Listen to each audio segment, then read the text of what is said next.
जरा एक ऐसी दुनिया के बारे में सोचिए जहां हर कपड़ा, हर एक पोशाक सिर्फ हाथ से सिली जाती थी। एक एक टांके में घंटों लग जाते थे।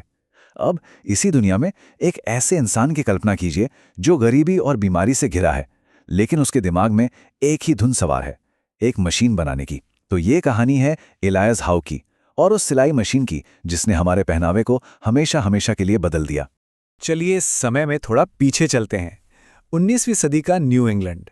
हवा में कोयले का धुआं और लोहे की गंध है, और कारखानों से लगातार हथौड़ों की टनटनाहट और भाप के इंजनों की फुफकार आ रही है। पर यह सिर्फ शोर नहीं था, ये नए विचारों और आविष्कारों का एक तरह का संगीत था। और यहीं हमारा सबसे बड़ा सवाल खड़ा होता है, आखिर कैसे एक ऐसा इंसान जिससे किसी को कोई खास उम्मीद नहीं थी, एक ऐसी क्रांति की शुरुआत कर देता है जो दुनिया को हमेशा के लिए बदलने वाली थी। तो इस क्रांति का नायक कौन था? कोई अमीर उद्योगपति नहीं, बल्कि एक साधारण सा मैकेनिक। चलिए एलायस हाउ की कहानी को समझते हैं। एक खेत के लड़के से बॉस्टन का मैकेनिक बनने तक के उनके सफर को जानते हैं। एलायस हाउ की कहानी की शुरुआत ही मशीनों के बीच हुई। 1819 में जन्मे हाउ अपने पिता की अनाज और लकड़ी की मिलों में गियर और पहियों को घूमते देख बड़े हुए, तो कह सकते हैं कि मशीनों से दोस्ती बचपन में ही हो गई थी।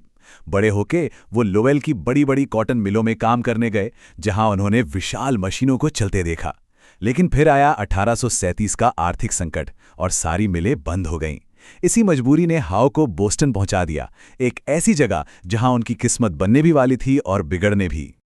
अब हम कहानी के उस मोड़ पर हैं जहां एक मामूली सी बातचीत ने इतिहास का रुख ही मोड़ दिया। ये वो पल था जिसने हाउ के दिमाग में आविष्कार का वो बीज बोया जो आगे चलकर एक बहुत बड़ा पेड़ बनने वाला था। तो साल था 1839 और जगह थी बॉस्टन की एक हलचल भरी मशीन की दुकान। ये दुकान एरी डेविस नाम के एक बहुत ही प्रतिभाशाली लेकिन थोड़े सनकी मैकेनिक की थी। उस दुकान के शोर और औजारों की खटपट के बीच दुकान के मालिक एरी डेविस ने कुछ लोगों को एक बुनाई मशीन से जूझते देखा, तो उन्होंने यूं ही मजाक में कह दिया, अरे इस पर वक्त क्यों बर्बाद कर रहे हो, एक सिलाई मशीन क्यों नहीं बना लेते। ये बस एक मजाक था, हवा में कही गई एक बात। लेकिन दुकान में मौजूद एक अमीर व्यापारी ने इस मजाक को गंभीरता से ले लिया। उसने कहा, जो कोई भी ऐसी मशीन बना लेगा वो समझो मालामाल हो जाएगा, मैं उससे दौलत से लाद दूंगा। दुकान में कई लोगों ने ये बातें सुनी और शायद भूल भी गए, लेकिन एक कोने में एक दुबला पतला नया मैकेनिक चुपचाप सब कुछ सुन रहा था। उसका नाम था एलायस हाउ, और उसके लिए ये सिर्फ बातें नहीं थी, ये एक चुनौती थी, एक मौका। उस एक बातचीत के बाद हाउ के दिमाग में सिलाई की समस्या घर कर गई। उन्होंने इस काम को एक इंजीनियर की नज़र से देखना और समझना शुरू किया। हाउ ने सिलाई के काम को एक मैकेनिक की तरह देखा। उन्होंने सोचा कि हजारों सालों से इंसान एक ही तरह से सिलाई कर रहा है, एक भारी भरकम हाथ और नाजुक उंगलियों से एक छोटा सा बार बार दोहराया जाने वाला काम। ये तो सरासर ताकत की बर्बादी है। उन्होंने ठान लिया कि ये काम एक सरल और कुशल मशीन से भी हो सकता है। उनकी जो शुरुआती कोशिशें थीं वो नाकाम रहीं, क्योंकि वो हाथ के काम की नकल करने की कोशिश कर रहे थे। और तभी उनके दिमाग में एक सवाल कौंधा, क्या यह जरूरी है कि मशीन ठीक इंसान के हाथ की तरह ही काम करे? और इसी एक सोच ने अक्टूबर 1844 में उस बड़े सवाल को जन्म दिया जो सब कुछ बदलने वाला था। क्या सिलाई का कोई और तरीका, कोई दूसरा बेहतर टाका नहीं हो सकता? और जवाब था, हाँ, बिल्कुल हो सकता है। यहीं से उनके शानदार आविष्कार का जन्म हुआ। उन्होंने सोचा, एक धागे की जगह दो धागे क्यों नहीं? एक शटल जो नीचे से दूसरे धागे को लेकर आए, और एक घुमावदार सुई जिसकी नोक पर छेद हो, न कि पीछे।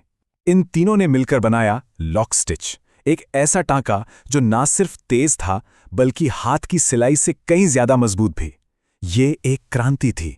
लेकिन एक बेहतरीन आइडिया होना ही सब कुछ नहीं होता। अब हाउ के सामने उस आइडिया को हकीकत में बदलने की सबसे बड़ी चुनौती थी, और इस रास्ते में गरीबी और दबाव की दीवारें खड़ी थीं। देखिए, एक शानदार विचार और हकीकत के बीच गरीबी की एक बहुत बड़ी दीवार थी। हाउ एक साधारण मैकेनिक थे। हफ्ते की कमाई थी सिर्फ $9, और इसी में उन्हें अपने परिवार का पेट भी पालना था। और वो शारीरिक रूप से भी काफी कमजोर थे। दिन भर की कड़ी मेहनत के बाद वो इतने थक जाते थे कि जैसा उन्होंने खुद कहा था, बस हमेशा के लिए बिस्तर पे लेटे रहने का मन करता था। यही थकान और गरीबी की हताशा थी जिसने उन्हें इस मशीन को बनाने के लिए एक तरह से पागलपन की हद तक प्रेरित किया। यह उनके लिए सिर्फ एक आविष्कार नहीं था, बल्कि अपनी जिंदगी से बाहर निकलने का एकमात्र रास्ता था। तो सवाल था कि पैसे और औजार कहाँ से आएंगे। जब सारी उम्मीदें लगभग खत्म हो चुकी थीं, तब उनके एक पुराने स्कूल के दोस्त जॉर्ज फिशर एक फरिश्ते की तरह सामने आए। फिशर ने एक सौदा किया। वो काम करने के लिए अपने घर की अटारी देंगे, हाउ के परिवार को रहने की जगह देंगे और मशीन बनाने के लिए $500 का भारी निवेश करेंगे। बदले में अगर मशीन कामयाब हो गई तो पेटेंट में आधी हिस्सेदारी उनकी होगी। हाउ के पास हाँ कहने के अलावा और कोई चारा भी नहीं था। और इसी साझेदारी ने कहानी के सबसे अहम मोड़ की नींव रखी, दुनिया की पहली कामयाब सिलाई मशीन का बनना और उसका प्रदर्शन। कैम्ब्रिज की उस छोटी सी अटारी में महीनों की दिन रात की कड़ी मेहनत के बाद मई 1845 में आखिरकार वो पल आ ही गया। लकड़ी और लोहे की बनी वो अजीब सी दिखने वाली मशीन पहली बार चली। सालों की सोच, निराशा और संघर्ष अब एक ठोस मशीन के रूप में खटखटा रही थी और एक ऐसी आवाज पैदा कर रही थी जो दुनिया को बदलने वाली थी। और इसकी रफ्तार, ये मशीन 1 मिनट में पूरे 300 टांके लगा सकती थी। उस जमाने में ये संख्या किसी जादू से कम नहीं थी, ये सोचना भी मुश्किल था। जरा इस फर्क को देखिए, एक सबसे तेज और कुशल दर्जी भी 1 मिनट में मुश्किल से 35 टांके ही लगा पाता था, और हाउ की मशीन लगभग 10 गुना तेज, मतलब 5 कुशल कारीगरों का काम एक अकेली मशीन 1 मिनट में कर सकती थी। ये क्रांति नहीं तो और क्या था। एलायस हाउ ने मशीन बना दी थी। उन्होंने ये साबित कर दिया था कि ये काम करती है, लेकिन एक चीज को बनाना और उसे दुनिया से मनवाना, ये 2 अलग-अलग जंग हैं। उनका संघर्ष अभी खत्म नहीं हुआ था, बल्कि असली और सबसे मुश्किल लड़ाई तो अब शुरू होने वाली थी। सवाल ये नहीं था कि मशीन काम करेगी या नहीं, सवाल ये था कि क्या दुनिया इस बदलाव को